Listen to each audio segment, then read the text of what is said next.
దీని గురించి ఏమైనా సమాచారం ఉందా? శ్రీలంక ఉందండి. ఎస్ చెప్పండి.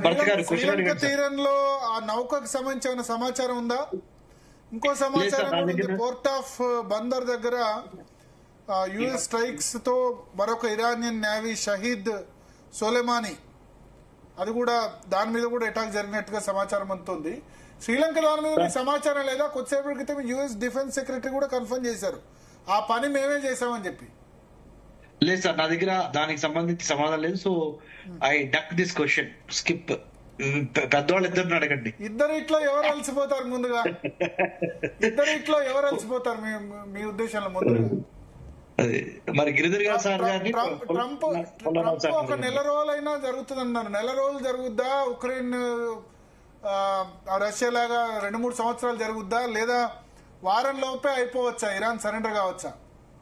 సరే, ఇప్పుడు భరత్ బ్రదర్, నేను ఇజ్రాయెల్ లో చదువుకొని వచ్చానని మీకు చెప్పాను. నేను డాక్టరేట్ లో ఒక 1 year, పోస్ట్ డాక్టరేట్ లో ఒక 1 year ఇజ్రాయెల్ లో ఉండొచ్చాను. సెక్యూరిటీ స్టడీస్ కూడా హెడ్ చేస్తున్నారు.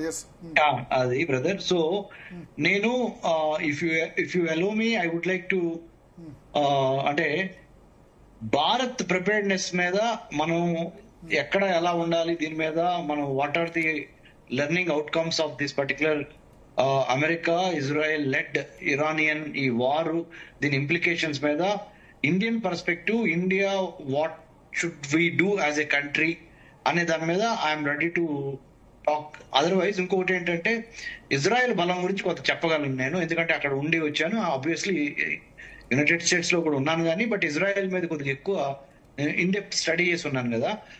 ఆ పర్స్పెక్టివ్ లో ఇజ్రాయెల్ కి ఇరాన్ కి మధ్య ఒక సారూప్యం ఉంది భరత్ బ్రదర్. కల్చరల్ నేషనలిజం రెండిట్లో చాలా ఎక్కువగా ఉంది. వేరాజ్ అమెరికాలో కార్పొరేట్ నేషనలిజం ఉంది. సో ఇప్పుడు జరుగుతున్న వార్ ని if I have to describe, cultural nationalism versus corporate nationalism మధ్య జరుగుతున్న వార్గా పరిగణిస్తాను. Iran is definitely culturally a superior entity when compared to United States of America, and Israel is also no less. The Judaism, the Jewish traditions, customs, so they also go back to 5,000 year old. They are also a very very important cultural nationalism. ఈ cultural nationalism ఉన్న countries చాలా వరకు die hard గా fight చేస్తాయి. They go to any extent to survive and thrive. So given that, I think బాంబుల వర్షం ఆగినా ఒక 4 నెలల తర్వాత లేకపోతే 4 వారాల తర్వాత, this we have to wait and see. Given the military arsenal, Iran త్వరగానే డిప్లీట్ అయిపోద్ది, దాంట్లో డౌట్ లేదు. But the psychological and other impact that it is have will a long term effect. అంటే America will win the battle, America might lose eventually the war. I hope నేను battle గెలుస్తుంది America. అంటే ఇప్పుడు తాత్కాలికంగా దగ్గరగా very soon military విక్టరీకి America definite గా, America led Israel, America plus Israel కలిసి మిలిటరీ విక్టరీ వస్తుంది. కానీ వార్ ఓడిపోద్ది. వార్ ఓడిపోవటం అంటే నా ఉద్దేశం ఏంటంటే, గాయాలు, అమెరికా ఇజ్రాయెల్ చేసిన గాయాలు, ఇరాన్ లో ఉన్న ముఖ్యంగా స్కూల్ చిల్డ్రన్ ని సివిలియన్ ఏరియాలో కొలాటరల్ డ్యామేజ్, దాంట్లో భాగంగా సివిలియన్స్. ఇరాన్ లో మీరు అన్నట్టు ఖొమేనీకి ఇరాన్ లో సపోర్ట్ ఉందా? 100% ఉంటే గనక మొన్నటి వరకు అంత పెద్ద ప్రొటెస్ట్ ఎందుకు జరిగింది? అంతకుముందు 2021 లో హిజాబ్ ఇష్యూ గానీ మిగతా ఇష్యూస్ లో గానీ ఆయన బలవంతంగా అణిచివేశారు, ఆయనకు వ్యతిరేకత ఉంది దేశంలో అన్నది. అయినప్పటికీ ఇక్కడ అదే చెప్తున్నా, అయినప్పటికీ రిలీజియస్ అండ్ కల్చరల్ కానోటేషన్ తీసుకుంటే ఓకే, అణిచివేసింది ఎవరు? మా షియా లీడరు, మా Ayatollah ఖొమైనీనే.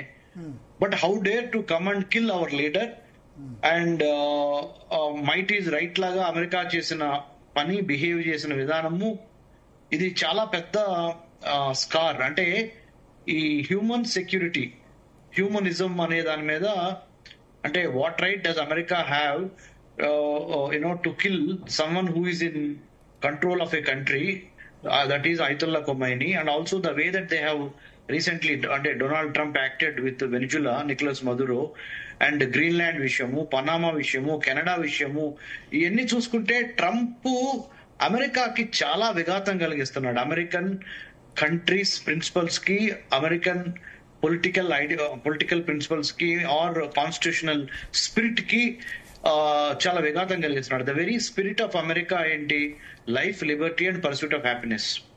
American civil society is not happy about Donald Trump's decision of going and killing and all these things.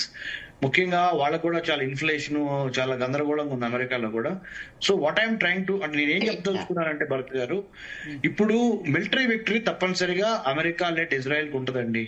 కానీ రాబోతున్న రోజుల్లో ఈ రావణ కాష్టాన్ని ఆపటము అంత ఈజీ కాదు. ఎందుకంటే ఇక్కడ ఇంకోటి గమనించాలి మీరు, సున్నీ ముస్లిమ్స్ ని, షియా ముస్లిమ్స్ ని డివైడ్ అండ్ రూల్ గా చేసి అమెరికా చాలా స్మార్ట్ గా గేమ్ ఆడుతున్నాను అనుకుంది. కానీ కొన్నాళ్ల తర్వాత దాని యొక్క రిపర్కషన్స్ డెఫినెట్ గా మీరు గమనిస్తారు. ఎందుకంటే ఇప్పుడు ఇరాన్ కి ఇతర ఇస్లామిక్ దేశాలు ఎందుకు సపోర్ట్ చేయట్లేదు? 56 దేశాలు ఇస్లామిక్ దేశాలు, ఏ ఒక్క దేశం బహిరంగంగా ఇరాన్ కు సపోర్ట్ చేసిన పరిస్థితి లేదు. ప్రస్తుతానికి సపోర్ట్ చేయట్లేదు. అవునవును, ప్రస్తుతానికి సపోర్ట్ చేయట్లేదు. చాలా కూల్ గా, కామ్ గా అబ్జర్వ్ చేస్తున్నాయి. But at the same time చాలా ఇస్లామిక్ కంట్రీస్ లో కూడా ఇన్ఫాక్ట్ అమెరికాకి సపోర్ట్ చేస్తున్నాయి. అవునవును, అర్థమైంది నాకు. గల్ఫ్ కోఆపరేషన్ కౌన్సిల్ లో ఉన్న కంట్రీస్ ముఖ్యంగా అమెరికాకి సపోర్ట్ చేస్తున్నాయి. ఎందుకంటే అమెరికన్ బేసెస్ అక్కడ ఉన్నాయి, అవన్నీ ఉన్నాయి. సో ఆ గేమ్ లో తప్పనిసరిగా అంటే ఇరాన్ మీద ఆ విధంగా దాడి చేయడానికి కూడా కారణం ఏంటంటే అమెరికా న్యూ వెరీ వెల్ ఈ పొలిటికల్ ఇస్లాం లేదా పొలిటికల్ గా ఇస్లాం లో ఉన్న ఐడియాలజికల్ డిఫరెన్సెస్ తో సున్నీ షియా డివైడ్ ఉందని అమెరికాకు తెలుసు. అందుకని స్మార్ట్ గేమ్ ఆడింది, 100% డౌట్ లేదు. But at the same time long term లో మాత్రము America will have to pay definitely price. ఎలా అంటే వార్ ఇన్ ఆఫ్ఘనిస్తాన్ చూడండి, వార్ ఇన్ వియత్నాం చూడండి, America led war in Afghanistan, Vietnam, or Iraq, or Syria, right now Iran, or in Latin America.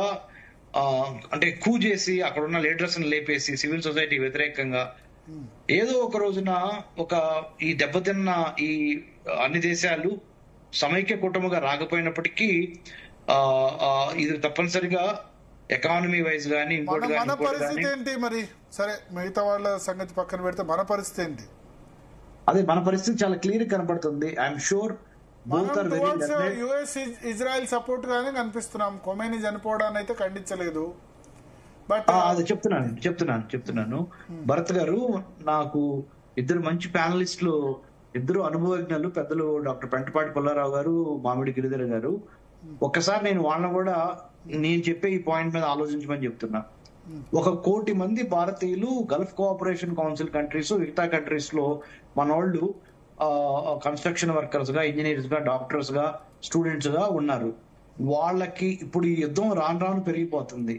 వాళ్ళని support చేసి, వాళ్ళని safe gourd చేసి, వాళ్ళని secure చేసి, వాళ్ళ వెల్ఫేర్ చూస్తానికి తగినంత మినిస్ట్రీ ఆఫ్ ఎక్స్టర్నల్ అఫైర్స్ నుంచి, ఇండియన్ ఫారెన్ సర్వీస్ నుంచి మన దగ్గర మెటీరియల్ తగినంతగా లేదు అనేది నా రీసెర్చ్ నాకు చెబుతుంది. ఐఏఎస్, ఐపీఎస్లు జనాభాకు అనుగుణంగా ఉన్నదానికన్నా తక్కువగానే ఉన్నారు. బట్ ఐఎఫ్ఎస్ ఇంకా తక్కువగా ఉంది. Understaffed Indian foreign service secretarial staff ఉండటం వలన ఈ welfare, rescue and welfare measures of Indians living abroad, especially in the war zone countries లో చాలా కోఆపరేషన్, కోఆర్డినేషన్ ల్యాక్ అవుతున్నది.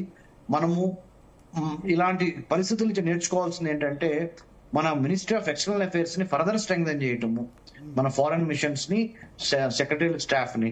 ఇది ఒకటి. 2, అన్నిటికన్నా ముఖ్యము, అగ్రికల్చర్ సెక్టార్ ని డెవలప్ చేసుకుంటే మనము సెల్ఫ్ సఫిషియన్సీ సాధిస్తే, ఒకవేళ ఫుడ్ సెక్యూరిటీ ఇష్యూస్ ఇట్లా వార్ జరిగినప్పుడు ఏమన్నా supply chain logistics, strait of Hormuz, Malacca strait, Bab el Mandeb లాంటి, లేకపోతే పనామా కెనాల్ లాంటి ఈ చోక్ పాయింట్స్ లో, సూయజ్ కెనాల్ లాంటి చోక్ పాయింట్స్ లో పెద్ద పెద్ద యుద్ధాలు వచ్చినా, న్యాచురల్ డిజాస్టర్స్ జరిగినా, మనము సెల్ఫ్ సఫిషియన్సీ ఆఫ్ ఫుడ్ సెక్యూరిటీని ఎన్ష్యూర్ చేసే విధంగా మన అగ్రికల్చర్ సెక్టార్ ని డెవలప్ చేసుకోవాలి.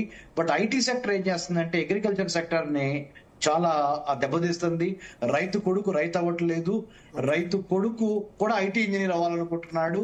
Yes. But at the same time energy security మీద పెట్టిన శ్రద్ధ ఫుడ్ సెక్యూరిటీ సప్లై చైన్ ను బ్రేక్ కాకుండా, సస్టైన్ కాకుండా Yeah. మనము చాలా చేయాల్సిన అవసరం ఉంది. ఎందుకంటే ఇది చాలా సీరియస్ ఇష్యూ.